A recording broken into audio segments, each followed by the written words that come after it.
Hello, good evening tonight. Brian Stelter here in New York City with CNN. We are breaking coverage on what's happening in Cuba today. We'd like to send it over to Rachel Maddow in Cuba on the streets of Havana. What are you seeing there, Rachel? Thank you, Brian. I am here in Havana, and we've actually found a violent rioter who is willing to speak with us today. Ma'am, can you tell us what exactly you're fighting for here in Cuba? Queremos libertad. Brian, they're saying they want liberty. Oh, looks like they want some COVID vaccines, huh? What else are they saying? No necesitamos democracia. They want democracy here, Brian. Oh, they're saying that's not real socialism, huh? What are our economic experts saying over Jake Don Lemon? What are you saying? Well, Jake Don Lemon here reporting for CNN News. This woman is clearly very upset about the embargo imposed on Cuba, and they really need that lifted ASAP. That's causing all the economic problems there, clearly. It would look that way. Rachel, what is she saying next? Escúchame, hay personas que están muriendo de hambre ahí en la calle y hace nada. There are several problems here in Cuba. The children here are starving and dying, Brian. That's going to wrap up this segment today, guys. We appreciate you tuning in. Just know America is a colonizing nation. It's all our fault for what's happening in Cuba. Thanks for watching. Brian Stelter. Viva el socialismo. See, buy my book because no one else will. Please, buy my book, Brian Stelter, please. And real socialism has never been tried here. Thanks, Rachel. And scene! Guys, obviously you know exactly why we just did that skit. It's because there has been breaking news out of Cuba that people are protesting and rioting in the streets to fight back against a socialist communist dictatorship there in Cuba. Now, we have Sabrina here, who is our resident Cuban. We just got her all off of the the boat tokens today. Just got her off the boat yesterday. I just dried off. Hi, so I'm Sabrina. I'm the Senior Director of PragerU here at PragerU, also known as our resident Cuban. But just to give you guys a little background, so my parents I would like to say immigrated. They fled here as political refugees when they were pretty young in the 60s, along with most of my family. But we do have some family members still in Cuba, a lot of family in Miami, and seeing what's going on, thought I'd come in and say a few things. But before we dive in, be sure, I'm going to shamelessly plug PragerU. Yes, please. But PragerU is our student and young professionals ambassador program here at PragerU. We actually have quite a few international members, including members that have recently immigrated and fled communism here to the U.S. So, yeah. Well, we're very happy to have you. Have you heard from your family in Cuba at all? We sadly have not heard from them. Unfortunately, we don't hear from them regularly because if you know anything about what conditions are like in Cuba, it's very difficult to communicate with people outside of Cuba. We have a couple of family members that have cell phones where they are able to go to internet towers at certain times of the day to connect to the internet and get messaging out. But right now, it is very quiet in Cuba today. So one thing that we're seeing, I mean, with all the people out in the streets in Cuba, so many of them are holding up American flags, showcasing that America is a beacon of freedom where they feel hopeless and that they don't have that freedom. When you talk to other people in your family or your people who you know in Cuba, are they saying that America is this beacon, this place that they would want to escape to, or are they echoing what the left is saying, that America is this horrible place that has done all of this to them? No, Cubans are some of the most proud Americans that you will ever meet. We go by Cuban Americans, but we're Americans first. And even the ones that have come out here in recent years, so whether it's my parents, my grandparents, my cousins, everyone is so proud to be American because they know what we fled. We fled socialism, we fled communism. My grandfather was a contra-revolutionary in the 60s who was imprisoned by Che Guevara and Fidel Castro. And so we were kind of raised a little different than a lot of my peers and friends because we had this understanding of what it is to be born somewhere where you have no rights and no freedoms, and then you come to America. My family is living proof of the American dream. My dad's a small business owner. My mom's worked in the education system for her whole career, and I mean, it would not be possible without America. So, in terms of communist history in Cuba, and looking at what has happened, what do you think has really led people to this point to say, okay, we are now out in the streets in Havana protesting today versus, let's say, a month ago or a year ago? Why are people getting so upset right now and coming out and saying, we want change finally? I mean, it's something that people have done for years. Unfortunately, they've been silenced. I think that they're at a point now where I do not this is not all because of the COVID pandemic, but I think this is the final straw that has been caused by the COVID pandemic. So now they're at a point where there is literally nothing to lose. So it's pretty terrible. You won't find the mainstream media covering this, but you'll see stories if you search the hashtag SOS Cuba or search hashtag Free Cuba. You'll see footage of people on the streets that are begging because they literally are dying at the hands of the Cuban government, and COVID has not helped the situation whatsoever. So there's actually reporting that a lot of Cubans are dying in hospitals and in their homes, and it takes up to 3 days for anyone to come retrieve the bodies. They're at a point where literally they are desperate. There is no one helping them, and they have nothing to lose. So now they're speaking out. That's amazing. One of the biggest things in America that I am personally worried about, we see people right now in Cuba coming and speaking out and protesting and going out into the streets. But Edward Murrow, a guy in the 1900s, said, "A nation of sheep will beget a government of wolves." And it's like, I don't think that the people in America are hardy enough or strong enough to come out and actually protest about what they see happening in their country. I think that if America, which I think is already happening, people are not free here in America in a lot of ways. Not like Cuba, but in different ways are not free. And I think that people in America do not have the willpower to stand up like in a place like Cuba. Yeah, actually, so my grandma and I are extremely close, and we were talking recently, and she was kind of brought to tears with seeing everything that's happened in America, especially over the last 6 months. And for her, it was really hard because she lived through through communism and a revolution in Cuba. She worked in a labor camp for 22 months before she was able to flee as a political refugee. And she says that it is so much harder to see what's going on in America, because at least in Cuba, it was a government coup. It was the government and military overthrowing the people, whereas in America right now, we're seeing so many people just willingly giving up their rights, giving up their freedom in the name of big government. And to her, that's so much scarier than what she's survived already. People would choose happiness over freedom. I keep, if you guys have been watching the stream last week and this week, I keep coming back to Brave New World because I was just thinking about it and I've been reading it. And it's like people would rather give up their freedom to be able to have a comfortable, quote unquote, comfortable existence of safety and happiness and not have to worry about freedom and the things that come along with that with struggles. But as you can see, I mean, people in Cuba and in all other places across the world, in third world countries all across the world, fighting for freedom, know that freedom is more valuable than safety or comfortability.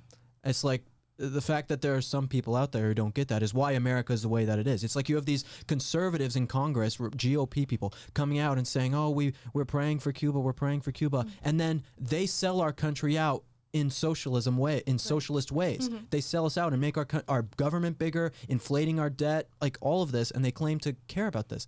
So it's just incredibly hypocritical from the people in America talking about this and what's going on, but not actually realizing that the things that happen in Cuba could happen here just in a different way. Yeah, look at how many are too cowardly to even call out what's really going on. We even have leadership, I'm trying to say this in the most politically correct way, but we have leadership that won't even recognize the Cuban government for what it is, an oppressive communist government. They will use things like words like authoritarian because they want to avoid the word communist because they are too scared to stand up to these terrible, terrible dictators. And we need to hold these electeds accountable. We need to hold our leaders in this country accountable, because if the leaders of a free world like America cannot even stand up to communist Cuba, who will? There's no one else. There's no one else. And unfortunately, it's going to get to the point in America where nobody's going to be standing up against these things until we're actually feeling the full effects of what it means to put a government in control that is doing this to people. And that's what we see time and time again. It's not until the people are starving. It's not until they're waiting in lines for food for hours and hours and hours. It's not until they realize that all their resources are being controlled by the government that they choose to stand up. And I think that's unfortunately what the road that we're going down here in America. I would rather die on yonder gallows than live in slavery. That's from a slave revolutionary, 1831 Jamaica. It's like people don't know how good they have it in America. They have no idea. And I will say, in contradiction to yours, I don't think that we are getting to a place in America where we are going to have bread lines or anything like that. I don't think we're ever really going to get there. I think technology and things that we have is too good for us to end up in a way like that. I think it's going to go more to a place where we have everything so abundantly that we could ever want, that we are going to be controlled by the elites through that. It's like B.F. Skinner in the 1900s did a positive reinforcement versus negative reinforcement with rats, and they found that if you negatively reinforce a rat, then it will eventually come back to that behavior. But if you positively reinforce a behavior, it will always come back. And it's like that's what is happening in America through our conditioning. It's like we are being positively reinforced with these social constructs, with these things that make our lives so comfortable, versus a place like Cuba or South Africa or Venezuela, where they are forced into totalitarianism, communism, and it's a totally different game. Valid point. I would say, like, I was going to ask the question, like, do you guys feel like the American dream is dying? Because this country was founded on, like, by people who were fleeing from tyranny. And the whole idea of America is about freedom. And what we're seeing, in, like, I've seen on social media this funny thing where it's like, we'll propose a trade for all the freedom-loving Cubans. Let's have all them come over and send over all the people who want to be taken care of by the government down there, or to whatever other countries that are not. Because it's apparently, if what you want is a government to take care of you, then that is the antithesis of what America's all about. This country was founded by risk takers who did not want anything guaranteed to them. They wanted freedom. They wanted the ability to build life and make life for themselves, and that's the spirit of America, or it was. But now it seems like that's like that fire has been reduced to like a flicker, but we're seeing it more overseas, in countries like Hong Kong and countries where people are actually suffering under the tyranny that we originally fled in order to found our country on. And they're proudly raising the American flag while we have Olympians that are turning their back from it. Make sure you turn that to you if you're guys, speaking. donate to PragerU.com/donate so we can get a fourth mic in here. Exactly, guys. Exactly. No, but I kind of have to disagree with you, Will. I think the American dream is alive and well. Sadly, you're just not seeing it amongst born and raised Americans. Not among American elites. Yeah.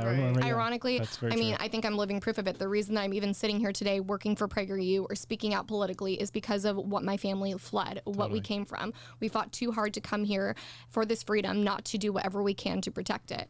My parents came here with nothing but the clothes on their back, and I like to say they're rags to middle class, not quite rags to riches, but that is the American dream. That is the American dream. And I mean, when Will went out on the street in was it Santa Monica the other week, to ask people, are you proud to be an American? And everyone who responded positively was either an old person or an immigrant, or like a legal immigrant, and they were a legal immigrant, not illegal immigrant. Right. But or an alien. Right. Yeah.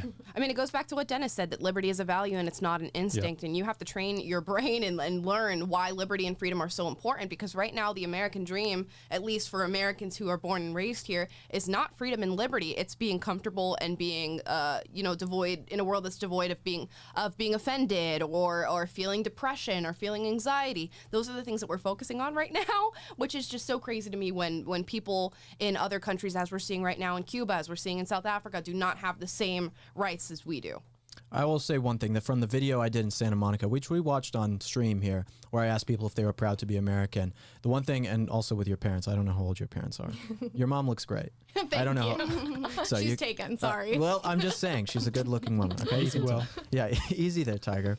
No, but for an older generation, for past people, yes, the American dream was still there. And I still think that there's no other place in the world that you can go to other than America where you are going to be able to live out your freedom or live out the things that you want to do like America. But with that being said, it is getting worse. It is getting harder. We can look at Chicago specifically. Look at how Chicago used to have a middle class. Now, in Chicago, you're either incredibly poor, and the rich in Chicago have gotten incredibly more rich.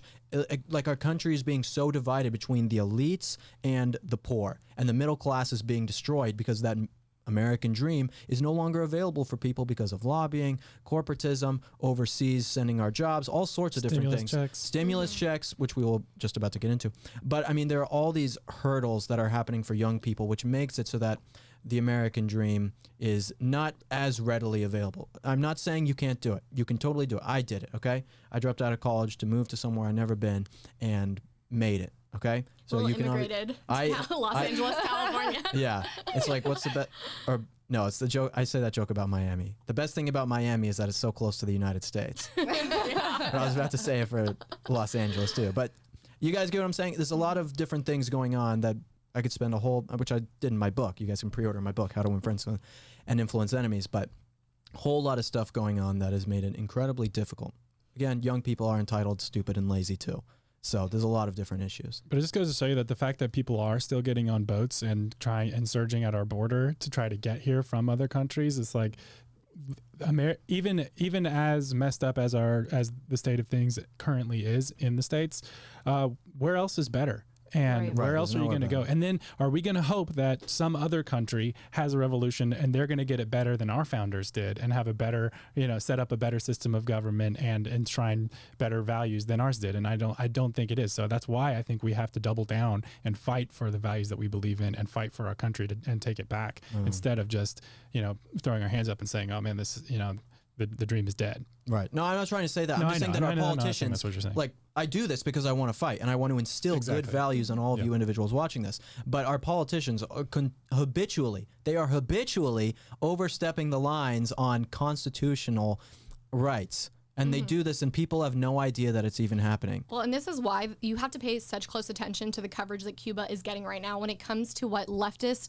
electeds and what the mainstream media is trying to put out there. They are trying to distract you. That's why they're not using these power words, or not even power words, just honest words like communist and socialist, because they're trying to distract you. They're trying to say that this protest in Cuba is happening because of COVID or because of the U.S. embargo, because they want to distract you, because they want that divide between the upper class elite and the American citizen to widen, and that gap to widen and be more. Sorry, I'm like losing my train of thought. I'm just like so much to say, not enough time to say it. But she's a mother. Yeah, I've got pregnancy brain. I mean, another big part of this is the mainstream media, as you guys can tell, will use any excuse to launch attack on America. It doesn't even matter what country the protests are happening in. They will use that to turn an attack on America and to fight against our values and our freedom. Yeah, I mean, I did a reel on this morning that was posted on PragerU's Instagram and Twitter, and you see all these crazy people that are basically saying that, well, what about the U.S. embargo? They're trying to blame the U.S. embargo for what is going on in Cuba. The U.S. embargo doesn't infringe on humanitarian efforts going to Cuba. So even if America sends money and resources, medicine, food, that does not guarantee that the Cuban people will get it. Guess who gets it? The elite and tourists. There is a reason why Cubans don't even the average Cuban citizen does not even have access to the main products that are exported from Cuba. It is because of a communist dictatorship that they are not getting these resources. So as much as people want to blame the U.S., they want to blame the embargo, they want to blame COVID, what it comes down to is there is evil corruption in Cuba and it needs to end. Sorry, and it's like, just because we embargoed you doesn't mean that you can't make, like, there's so many countries around the world. Like, almost every other first world country still trades with Cuba. I know, so it's like, and you're blaming it on us? No. We're sending you food and vital life resources to your country, while we're embargoing you for the other economic things. So that you can't blame the starvation on that.